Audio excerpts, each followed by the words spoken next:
and welcome to the Afroreads podcast with your hosts, Amara and Ugochi.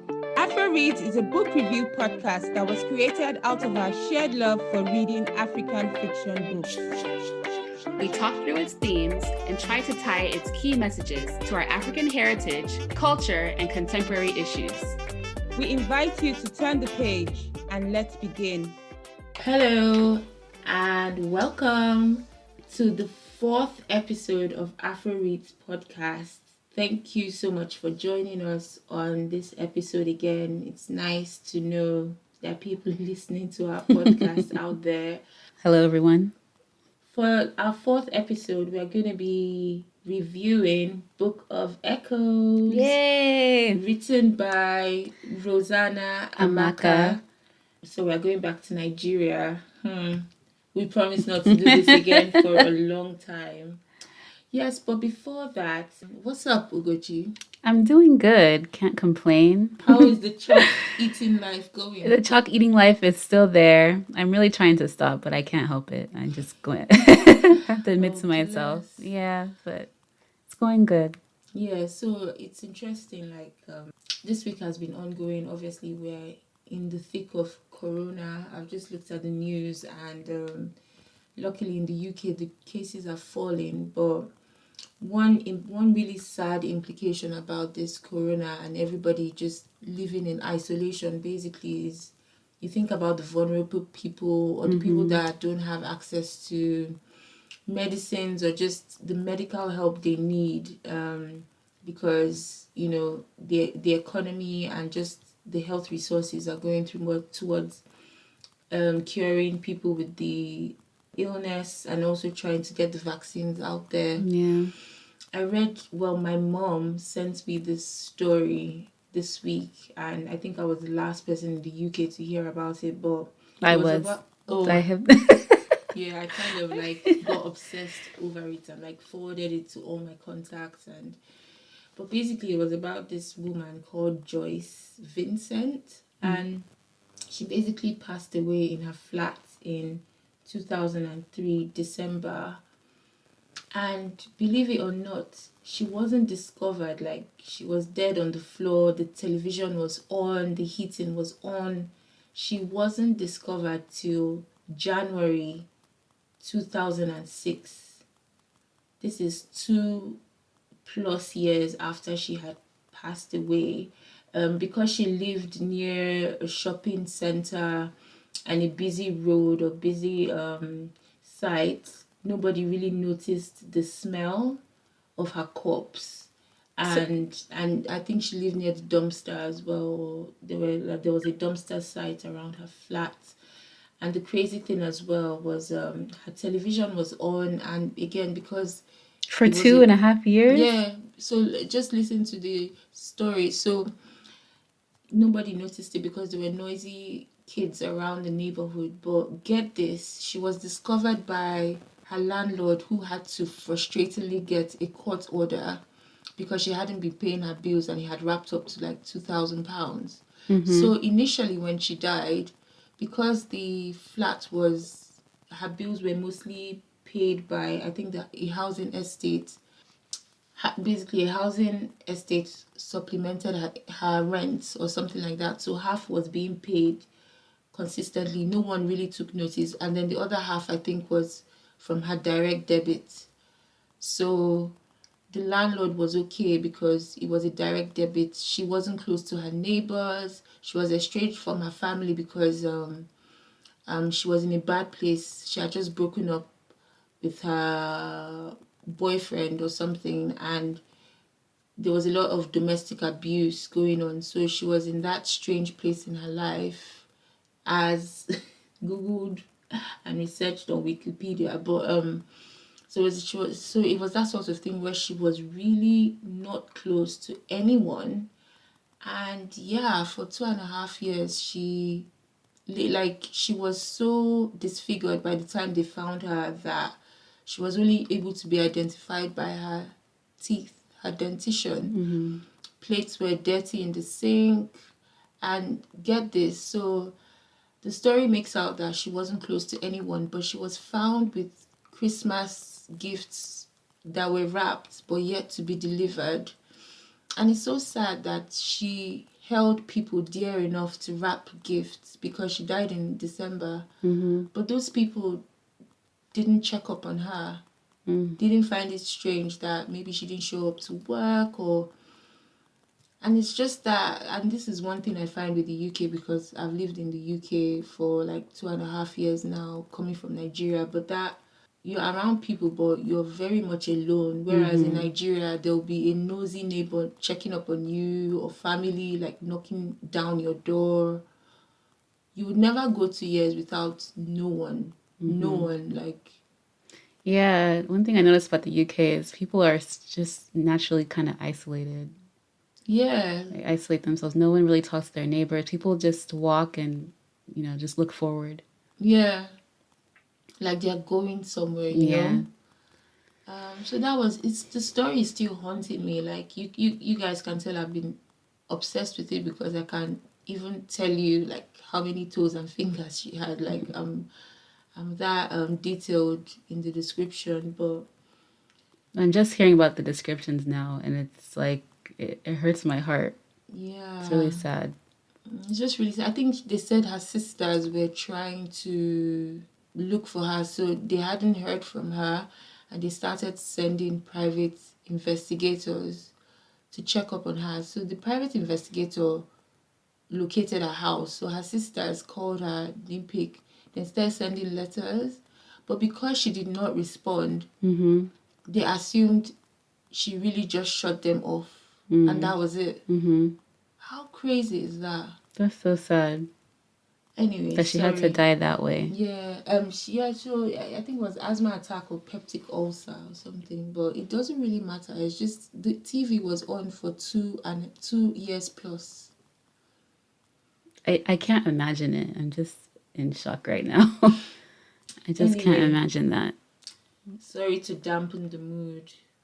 But yeah, back to the main gist of the day. But yes, Book of Echoes. What was amazing about this book that I found out that the author wrote it for she said she'd been writing it for over 20 years. And I was like, who does that? But when you read Book of Echoes, you kind of the vivid descriptions, her retell of like historical events and yes, things like that. It's almost like it had to be done that way. Yes. Yeah. There's a lot of depth. Yes. To the characters and to the stories as well. It was a really nice read and it's highly recommended. So tell us about the book, Ugochi. Okay, so the book is narrated by a spirit. They don't say her name in the book, so we call her Spirit. That's her name. So she comes about over 200 years ago in the book. And she starts off where she throws her newborn baby son to safety in the bushes because she herself is being hauled away by slavers. She ends up getting pregnant on her way to the United States. Or no, not to the United States, to Jamaica. She was pregnant with a girl. She gave birth during the passage, but that baby was snatched away. So she narrates the book. She has her lover. Her lover's name is Wind. Her and her lover search through parts of history to fill in that gaping hole of what happened to her children, to her lineage. She ends up narrating in the book the story of Michael, who was raised in Brixton in the United Kingdom, and Ngozi, who was raised in Nigeria. Yes. Yeah. Yeah, thanks for that. That was very apt. So we're just going to discuss the major themes and yes, just take it from there. One big topic, oh my God, was urbanization and that movement from rural dwellings to urban settings. So village, basically the move from village to the city. And I don't know about other African countries, but in Nigeria, this was such a thing. And I've always heard about it growing up, but I don't know, I would have to ask like older generations if it was a common thing in, say, the 70s or the 60s. But I guess the urbanization period tied in well with the structural adjustment programs that had taken place where it just was not economically viable. Agriculture had just been shut down through the many policies that had surrounded it, and importation and cheaper goods from China were landing on like city ports like Lagos, and there was just a whole buzz about jobs and get quick get rich quick schemes to just, and there was just rapid development going on from all that, then coupled with oil discovery and everything. So things were booming, but it wasn't trickling down to the rural areas, the villages. So the village people tear eye and said, okay, now we'll move to the urban centers. And so what happened is like a mother of 10 children would have kids, but because there were no opportunities available in the village, she felt it was better that they went to the city areas, even to serve as servants, domestic servants to city dwellers, because that way they can get an education which was not available in rural areas, and in some way make income to send back home. And that was just a way of earning a living at that time. It was almost like an investment, but a weird kind of human. Yeah, almost like to me, I see it sometimes as sacrificing your children. Yes, so the main character, Ngozi, fell into that trap, I would say. You know, they gave us a depiction of her life in the village, and it was just basically her selling oranges and basically trying to make ends meet. She was already ostracized being an Osu, and you know, from her lineage, and trying to just make ends meet with her and her siblings and her mom as well. Can we talk about what Osu means? Yes, yes, of course. Okay, so Osu is, I guess, part of Igbo tradition, not necessarily practiced now, but back then, where you have children or people who were sacrificed to deities. So that sacrifice to deities made them outcasts. So you have... So they were not sacrificed where they were killed, but sacrificed in terms of they were dedicated to the gods to serve them for all their lives. Yes. So in that sense, they're not freeborn. They're kind of slaves to that deity. Yeah. And then you have the freeborn. So the Osus were regarded as outcasts, ostracized. I wouldn't say nobody wanted to marry them, but with the coming of Christianity, that made it even, that pushed the boundary even like further, where anything associated with traditional religion and things like that were shown, and I guess being an Osu was part of that. But yeah, so you have Ngozi serving as a domestic servant for 2 or 3 families throughout the book. But what was interesting about this and the whole urbanization theme was her commitment right up to when she went to Silicon Valley, came back to the UK, was her commitment to keep giving back diligently, keep thinking of her siblings back home. And that resonates with many of these people that come to the town, not necessarily as domestic servants, but trying to get jobs here and there and remitting back to the villages, and that strong connection they have. One final thing about the rural urban theme as well was just the fact that I spoke to a taxi driver sometime in Nigeria, and he was like, it's affecting like the manpower you have back in the villages, because someone like him, his mom lives alone in the village simply because all the able-bodied men have moved to the cities. So even for her to plant, cultivate, harvest, she found it difficult, and it just meant that periodically he had to go leave Abuja, the city center, and go back to the village to help out his mom. So, you know, that being replicated throughout, you know, the villages, the southern eastern parts, or just other countrysides in many countries as well, you kind of see that, unfortunately, something that is dying, but no one is really talking about Yeah, it leaves the villages, if you think about it, very vulnerable to other people kind of taking advantage of that land. taking advantage, and just again that loss of history, loss of heritage that we love to talk about. So yeah, so what was a big theme for you, Gucci? The difference between love and fear in the book. So one example is Uncle Fred. Uncle Fred is like the family friend uncle of Michael. He feared his old age. So there's one part in the book where let me go back a little bit. So he's married to Miss Eliza, who kind of took Michael and his sister in after their mom passed away.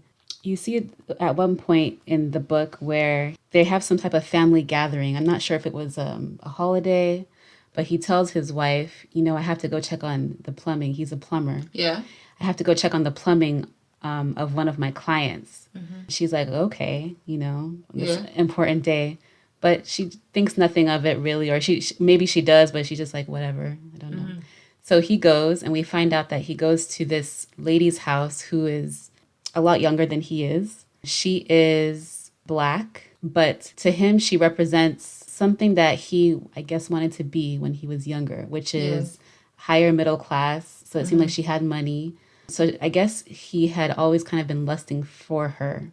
And so the fear comes in where he listens to one of her conversations that she's having with her friend. And she's saying things like, oh, my boyfriend folds clothes before we have sex.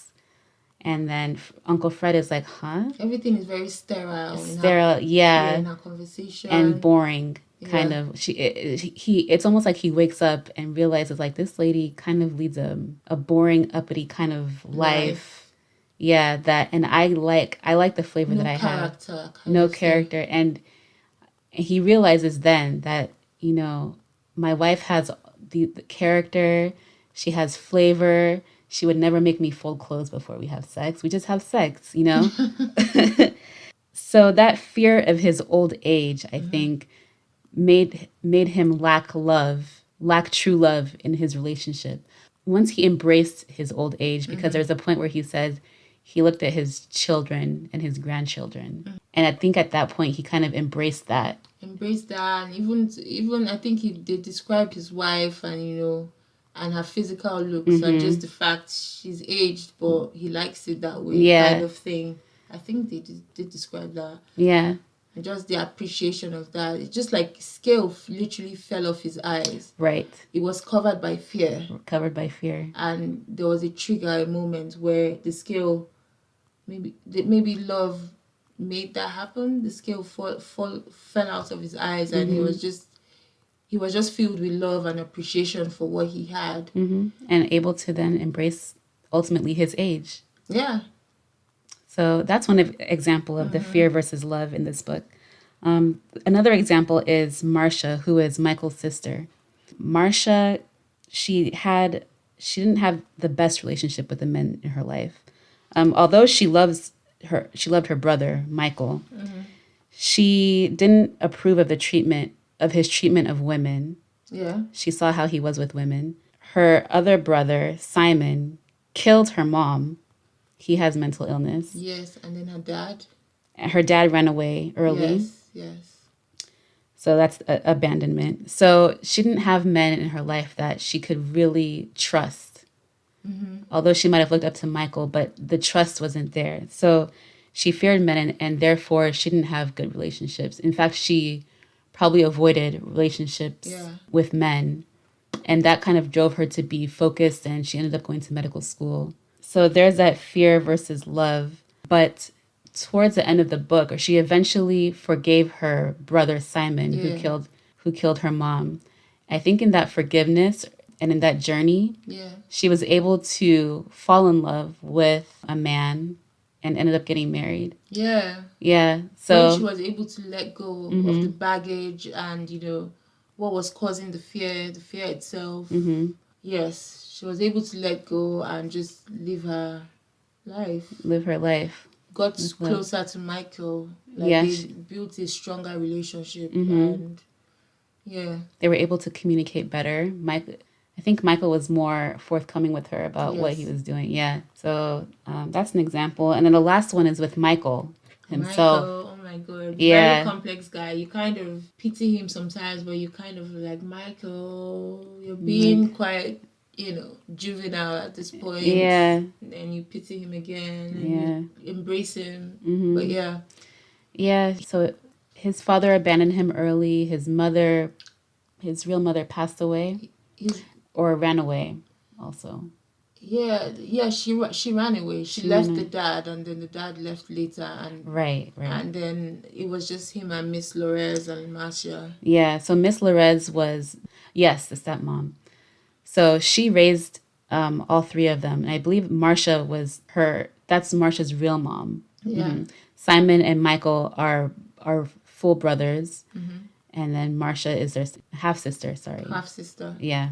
So Michael dealt with a lot of fear from the abandonment of his parents, right? And also was taught throughout his life to kind of hate who he was.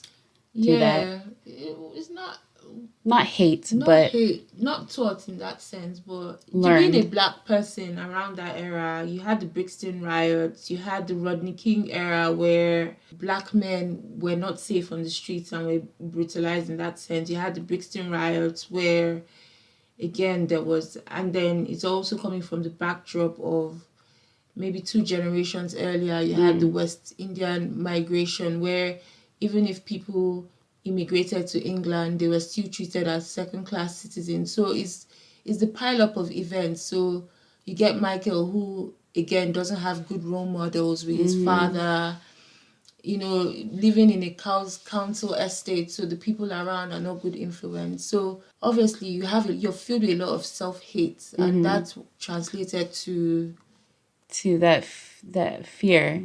And then his relationships as well. And it's so interesting in the book because you watched him date white women, and again I used to think, oh, he's reaching, it's that rich thing that we feel like, he's trying to reach for the best, but but there was a time, was narrated in the book, that he feels a sense of power for him to date this kind of women and then reject them and not build a relationship with them, almost like he's blaming white people, and at the same time he's trying to punish them in his own by his own power. They even in the book it mentions that when he was in grade school, there was a white girl who got him in trouble.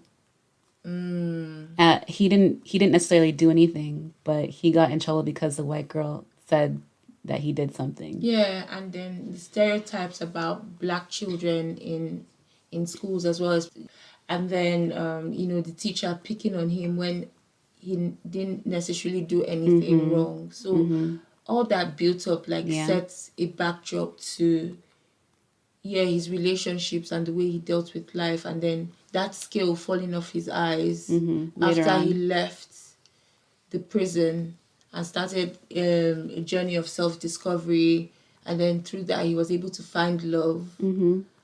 So yes. Yeah. So that I think that time in prison for him allowed him to self-reflect, that isolation. Yeah. I often feel like people, when they're in isolation, they're able to evolve. Yeah. So that's what he did. And at one point he came out of prison, started on the right path, and then finally at one point looked in the mirror and looked at himself and actually saw himself. Yeah. And I think at that point is when that fear went away and he was able to love. So when he did find his love, pretty soon after, who ended up being Ngozi. And also ended up loving himself. Himself first, yeah. Yeah. Was just happy to learn about his history, his heritage, and things like that. And I was just more of a content person. Wasn't out chasing things or material things. Was just learned to be self-content. So yeah, that's my fear versus love theme that I really enjoyed to, dissect.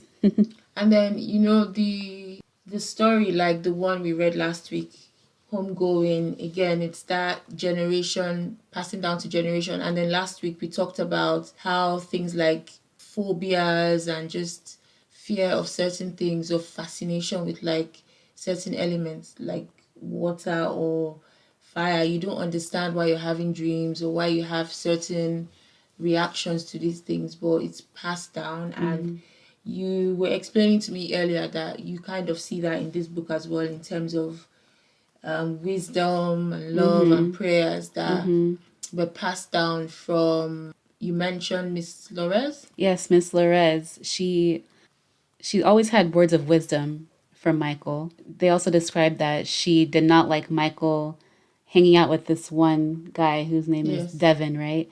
And Devin ended up being the one getting him in big trouble and ended up Yes, yeah. getting him in jail, even though Devin passed away. But their dealings ended up getting Michael in jail. So her words of wisdom, her advice, that's all inheritance. And as I was reading this book, I thought, people look at others and see inheritance as, oh, that person got inheritance money, or this house, or they're so lucky. But equally, words of wisdom, the way you were raised, the great things instilled in you to become a good person, even though you might not have physical things that might get you there. But when you have this type of upbringing, And just love, like thinking, he wasn't with his Miss Lorez for a while, but they describe moments in the book, him and Marcia, where they were just enveloped by her words and her love, and just being in that nostalgia of how she loved them, what she would have done in certain situations, what she wouldn't have done. And they really just lived by that. And again, it's that inheritance thing. That's all they had, really. that's all they had. But that's what got them to where they are now. At the end of the Exactly. book. Yeah. Yeah, so what are the things you like about like reading Book of Echoes? What really resonated with you, or what's the one thing or two things that you liked about the book, or what the author did with the book? I like how the author talked about Michael's story, then talked about Ngozi and went back and forth.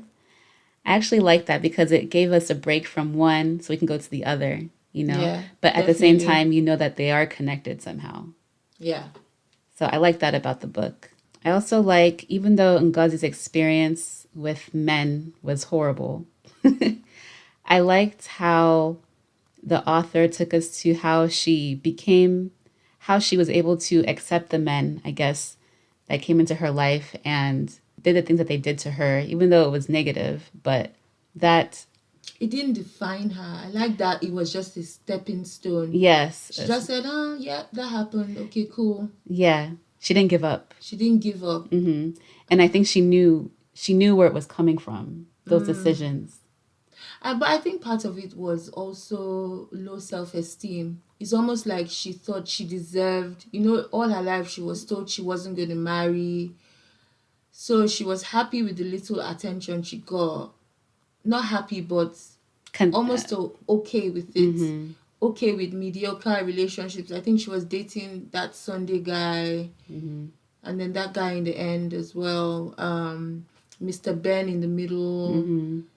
Even when she was sexually molested by her master, obviously it was a horrible experience because that was her first time, but she kind of almost quickly just accepted her fate, especially when she had that discussion with her mom. Yeah. Just like, yeah, I'm kind of for this life. So I think that was part of the, not nonchalance, but the kind of, it's not a big thing, like it's meant to happen. I'm an Osu. Which is really sad. Yeah, but again, we're happy she found love. This is what I'm She telling you did. about the love story. Yeah. Homegoing, you were like, oh, this is what would have happened to Marjorie and Marcus. But yeah, She ended up with a great man. yeah, a great guy. Yeah. A Michael of then, not a Michael of before. Yeah. The reformed Michael. The reformed Michael.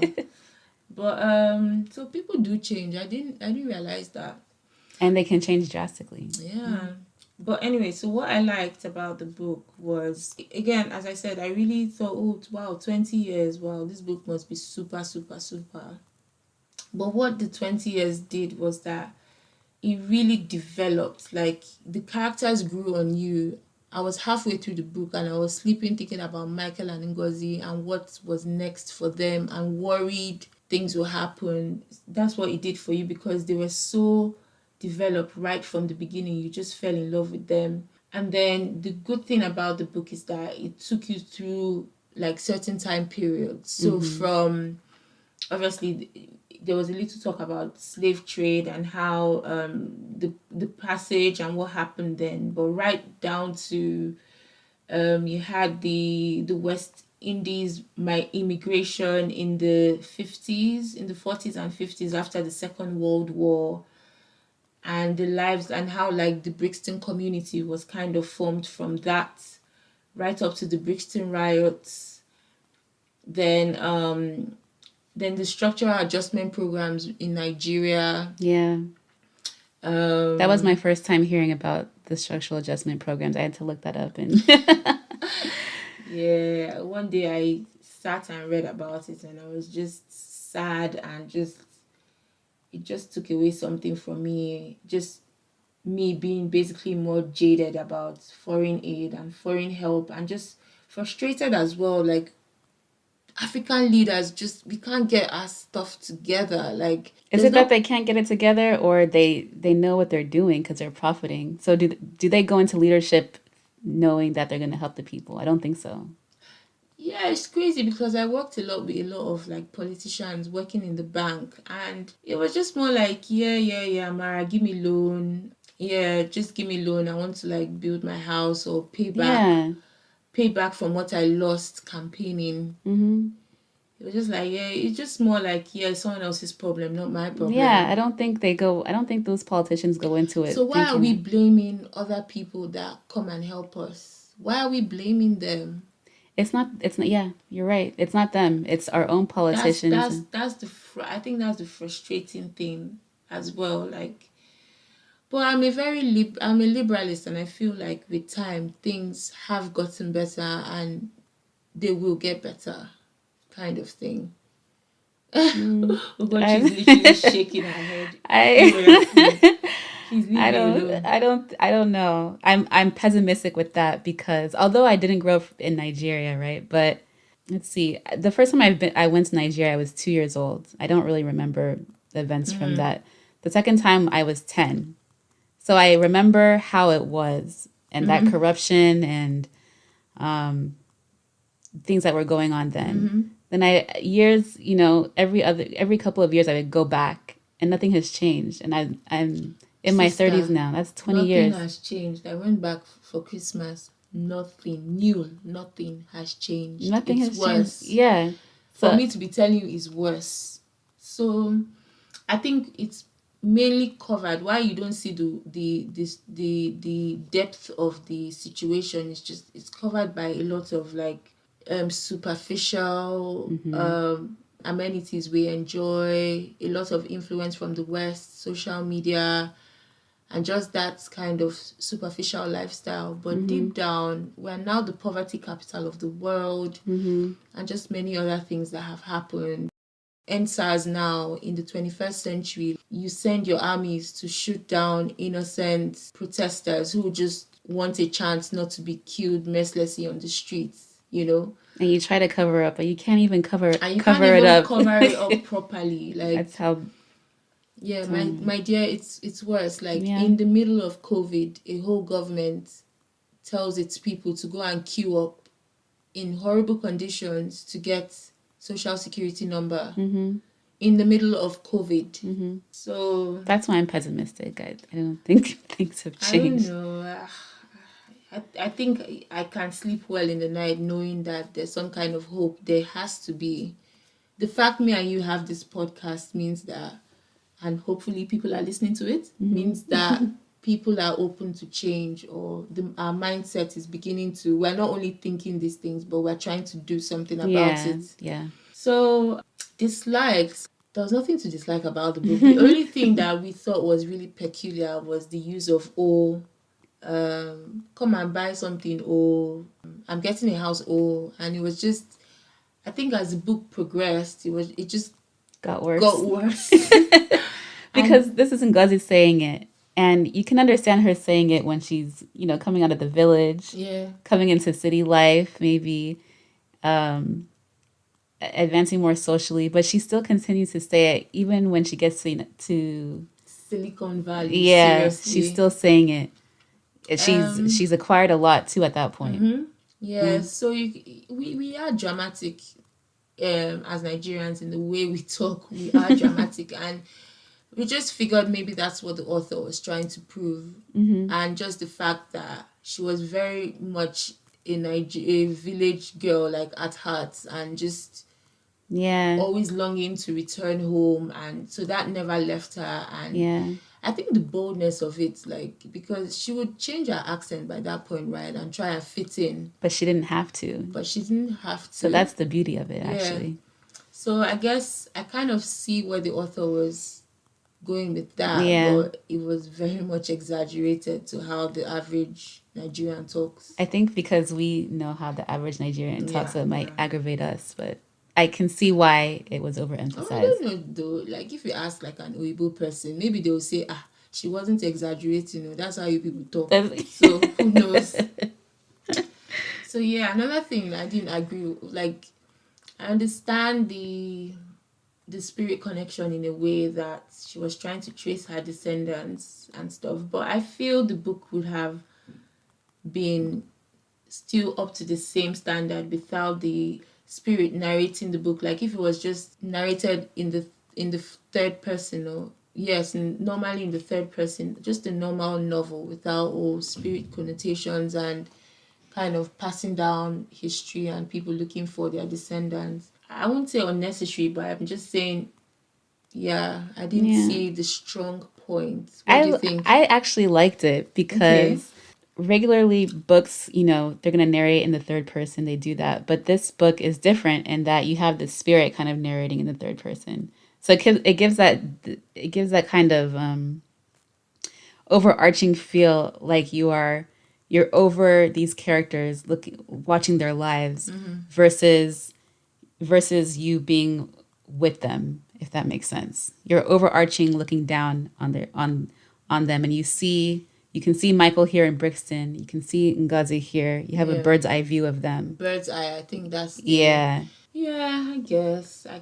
And I guess it makes it nice to know there's some kind of they were connected in that way. But again, you could have done it with the third person.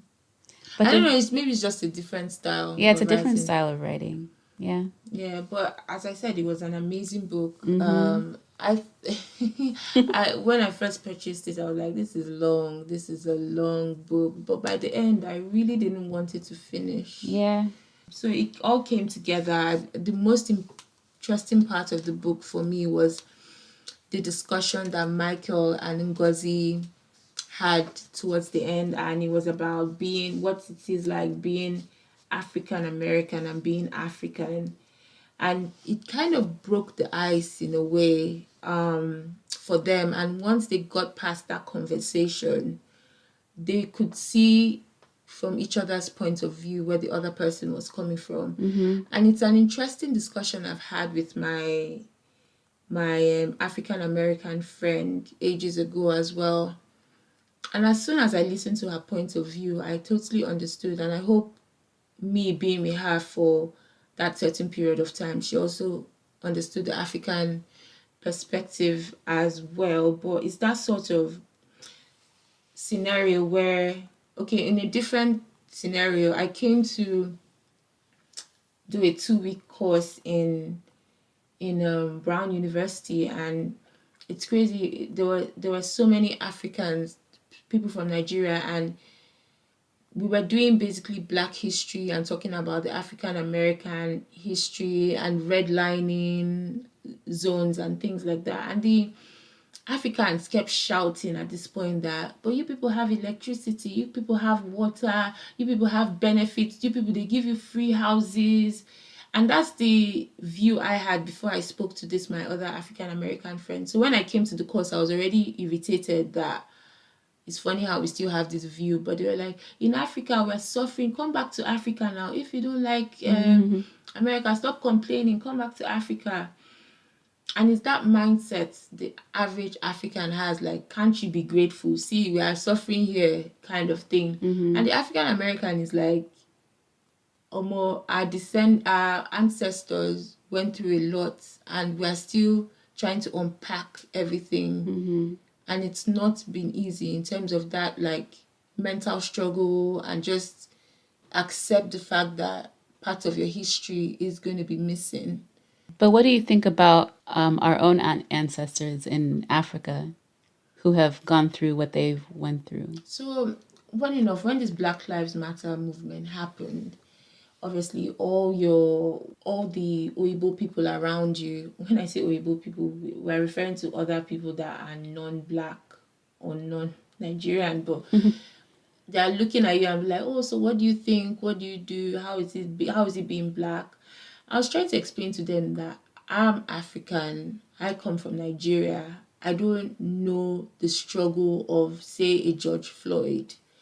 So obviously I resonate with being Black, and the kind of subtle microaggressions that comes with that. But I don't really, I can't really relate to their struggle the way they can, because I'm Nigerian. We don't struggle because of the color of our skin, last tribe or ethnic differences. But I can trace my ancestors because I know where my village is. I know where my countryside is. I know where they all came from. As Jay-Z said, field nigger or house nigger, we are still all Black, and we're still experiencing This, that again, the microaggression kind of thing I'm talking about. After all, if I go out to the street, nobody will say, okay, you're African, or you're Black, or you're Black, or you're Black British, it's still the same struggles we do experience. That you go to a hair salon and you have to go to certain areas of town to find a good hair salon that is strong enough to do your hair. And there's just still certain things. You can't find the right pair of jeans or something because it wasn't made for the Black body. We still face all that, together. And then it's just realizing, I remember one time, because I remember one time I came across this professor. She's Jamaican, and she started talking to me about being Black, and she said, are you not aware, or are you scared, about how these people see you? And I said, no. Really? Yeah, because to be honest, for me, maybe because I was raised in a Nigerian household, but I'm still Black in America, Exactly. I think that's one thing we need to realize. Yeah. You're still Black. So that's what she was trying to get me to see, that you're still Black in America. But at the same time, like, why did she have to? I didn't care. I'm Black in America. Yes, I have been discriminated upon. I see it. I get it. But at the same time, I think my sense of pride kind of overshadows it all. Like, keep moving. I keep moving. What's next? Because the hate that you have for me and my skin color has more to do with you than exactly. It does me. Just plain fat ignorance. Yeah. And I'm just going to avoid you and move with progressive people, because there are progressive, people that think differently. So yeah, but it's just, I don't want to be insensitive though to the Black struggle. No. And that's why this icebreaker of Michael and Ngozi was very key, and it's just reaching out both sides and understanding. After all, African Americans, they insult Africans a lot because they don't know a lot about Africans, and all they see in the news is corruption, flies in children's eyes. And I got made fun of too at school for that because they knew I was African booty scratcher. Yeah. I heard my cousins tell me that they were called that a lot. So, I think that's why I understand the Black experience, but I do also know in my experience I was made fun of by Black people. Exactly. I was made fun of in A-levels, as well, very subtly, but because, again, that pride and just, I'm here to read my book, so that's cool. So no one is innocent. No. The point is that the point is reaching across, you know, and just realizing together we can actually, you know, be stronger and demand together that Definitely. skin color or your heritage doesn't define you. It's what you put on the table, your merits, your strengths, and then giving us the equal opportunity, this, you know, to be able to achieve that. Because yeah, as a Black person, face it or not, this George Floyd era, we're in the period of Black History Month, we are not put at the same starting line in life. No. We are not in any way, shape, or form.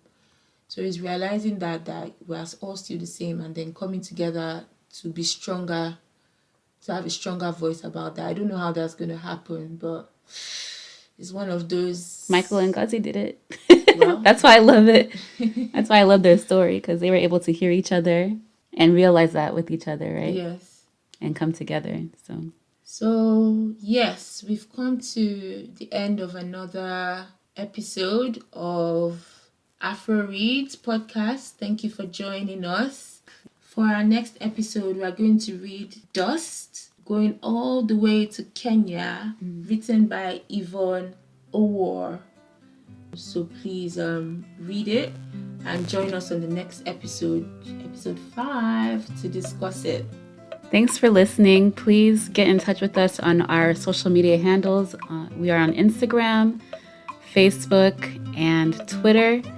You can reach out to us there. We look forward to your comments, questions, and conversing with you. Thanks for listening, and be sure to like, subscribe, and leave your comments. And we will see you on the next episode. So take care, guys. Have a blessed week. Bye.